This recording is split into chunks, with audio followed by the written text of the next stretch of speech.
What is up, everybody? Ariel Patrice here. Welcome back to my channel. If you're new, hello, welcome. And if you're returning, thank you for staying. So today's video is going to be a different video. It's going to be the things I do not like about being a counselor. And I guess I first want to start by saying I absolutely love my job. But there's pros and cons, like there is to any job. And I see myself being a counselor for the rest of my life. So while there are cons, I think for me there are definitely more rewards. But these are things that I don't like about my job. And so, I mean, just to be completely honest and blunt about it, but it is what it is, you know? So I have them down. For me, there was three major things, and so I'm going to talk about those three major things. I don't think there was anything that was besides these that I felt like was going to be a constant thing that you have to kind of work around. I feel like these are something that are going to be a kind of a constant thing that you have to work around and do what you can with what you got. And so for all of y'all who don't know, I am a licensed professional counselor. I specialize in trauma, anxiety, and depression. Trauma is my specialty that I like to look at the most. So it's also what I'm looking at for my Ph.D. as well. But the first one, I'm sitting down, sorry. So the first one is financials. So all therapists have at least a master's degree. You have to have a master's degree to become a licensed professional counselor. You have to have a master's degree to become a licensed marriage and family therapist. You have to have a master's degree in, as far as I know, at least all of the licensed counseling positions. And with that, because it's with that master's, you would feel like you would get paid more for having that additional schooling. That's not the case for counselors. You have people who are graduating with their master's and they're getting paid $30,000 a year. And that's not sustainable. Depending on where you live, it could be possibly in cheaper places, which I do live in a cheaper place. I think if I lived by myself, where I live now, I think 35 would be able to get me by. And that's paying for whatever I need to pay for, living in an apartment and doing all that. I think 35 could get me by. But I don't think that's fair, considering all of the schooling that we have to go through. And then on top of that, we have to wait an additional 3,000 hours, sometimes more, sometimes less, depending on the state that you're in, to then get fully licensed. And so after you get your master's, you're for me, an LPCI, which would be a licensed professional counseling intern, which now they've changed it to A, so associate. And you could find a job, you could not find a job. And if you do find a job, you're probably going to be starting at $30,000 to $35,000 a year. I don't think that's necessarily fair. That being said, I obviously didn't get into this profession for the money. I got into this profession because I absolutely love to help people.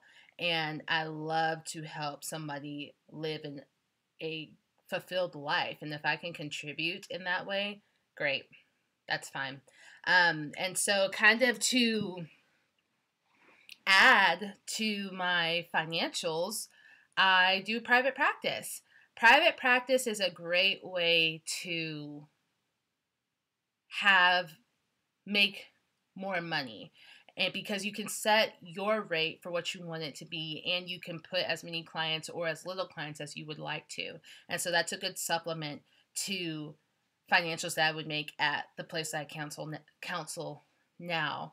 And the average salary, I'm sorry, I have my notes down here, but The average salary in Texas for a counselor is $51,370. And that is specifically because of bigger places. The reason that number is so high is because they pay better in Austin, Texas. They pay better in Dallas, Texas. They pay better in Houston, Texas. But when you look at the other places that are starting at 30,000, sometimes 25,000, the numbers are very low considering what you're going through. But the average in Texas is 51,000. That is not the average on where I live. And I think that's just something that maybe one day they will change, but right now that's not the case. And so if you are getting into this field for the money, I don't think you're going to be very happy with it. But if you're getting into this field for wanting to help people and help people learn how to live and not just survive, then this is going to be rewarding for you. If you want to start private practice, that will help definitely supplement the income, because it definitely has for me. VA clinics do pay counselors a lot better. I don't know why it's VA clinics, but they do pay very well. And so sometimes if you're working at a clinic like that or something else, you may get paid a little bit better.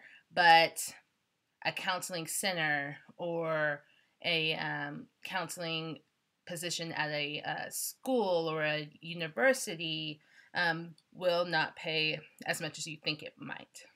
So that's the first thing that I don't really necessarily enjoy about being a counselor. The second is burnout. I like to stay busy. I'm ripping and running all over the place, and I did not realize I had ever experienced burnout until I was helping my clients, and I had, how do I say this? I could still help them effectively, but what they were telling me was no longer as, the feelings weren't the same. You know, I said earlier, I specialize in trauma, and while people are telling me their traumatic stories and their traumatic issues and things that have happened, you know, I could really feel that with them. And the moment I realized, oh, I might be a little bit burnt out, is when I didn't feel that on that level anymore. It was like, I can still help you with this, and I know I can do a good job helping you with this, but I don't feel it in that same way anymore. And I kind of like I was numb to it. Like I was just used to hearing it, like it was just something that you're seeing on TV. And that's when I realized, oh shit, I might actually be burnt out. And so I had to start taking breaks. Because I was like, I don't want to feel like this is just something that I'm doing, and not, while I can't relate to it on that level, not feeling like I can relate to it at all because I feel nothing when you're telling me that is a problem. And so I had to make some adjustments for myself so that I would not feel that feeling anymore. Because I'm so busy all the time and I'm always ripping and running, like it didn't even register to me that like I felt burned out, because I felt fine. Like I was still happy, I was still doing all the stuff that I was doing and all of that, but the feelings were drastically different. And that's when I really had to check myself and realize that, okay, maybe I need to slow it down a little bit, because I don't want to be that therapist who is able to help you but isn't able to be in it with you or relate to you. And that's just my personal preference. So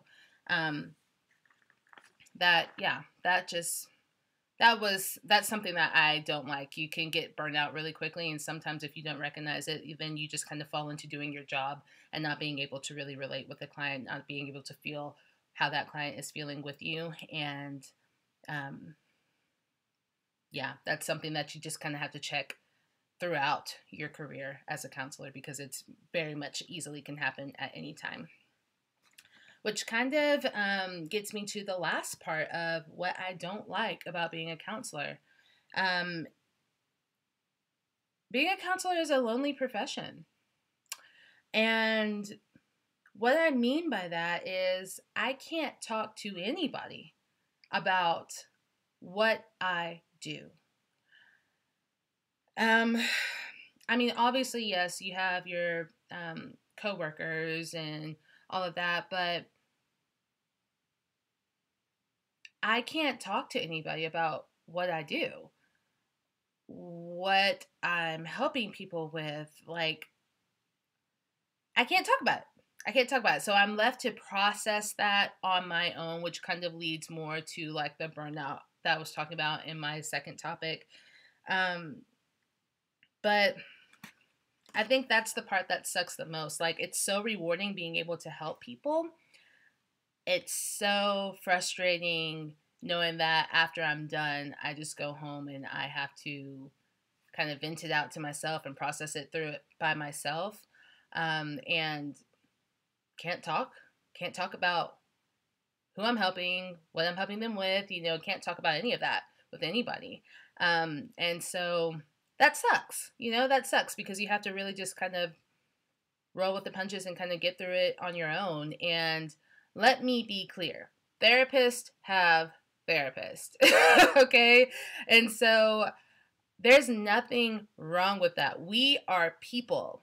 We are people, especially people who are working with traumatized victims all of the time. Therapists have therapists. And sometimes it's so they can process through it with somebody else. Sometimes it's because they just have their own shit that they're dealing with in their lives on top of helping other people deal with theirs, so they don't get that much time to deal with it, on their own. But there's nothing wrong with that. Therapists have therapists, and that's completely fine. It should be normal, or at least normalized. We're trying to break that stigmatizing mindset of therapy being bad. So, like, obviously we need to be breaking the mindset of therapists don't need therapists. Yes, they do. We're people too. Like, everybody needs everything. And so I think those are probably like the biggest things for me: financials, burnout, and lonely profession. That being said, none of those outweigh any of the reward that I get from being a therapist. I absolutely, absolutely, absolutely love my job. Like I said, there's nothing better than knowing that when somebody walks out of the room that I've been seeing them in, they're walking out a little bit better. That's just everything to me. I love that. And the moment that no longer relates for me is the moment I need to step back. But I can't actually ever see that happening because I love what I do. I love, love, love, love, love being able to help people. That's just, it's everything. So, but yeah, that's really it, guys. This was just one of those videos, the things that I don't like about being a therapist. 3 big things, but not big enough to be debilitating for overall how much I enjoy this. And so maybe on the next video, I'll do a reasons why I love being a therapist, maybe to kind of counteract, this. So yeah, that's all I got. I hope y'all are doing well. If you want to, go ahead and like the video. If you haven't already, go ahead and subscribe. Y'all let me know, the therapists out there, or the people who are going into therapy or maybe got out of therapy, being a therapist. Y'all let me know, what are some things that are cons for you as a therapist? What are some things that you don't like? What are some things that you struggle with? And leave it down below. But that's all I got. So until next time. Bye.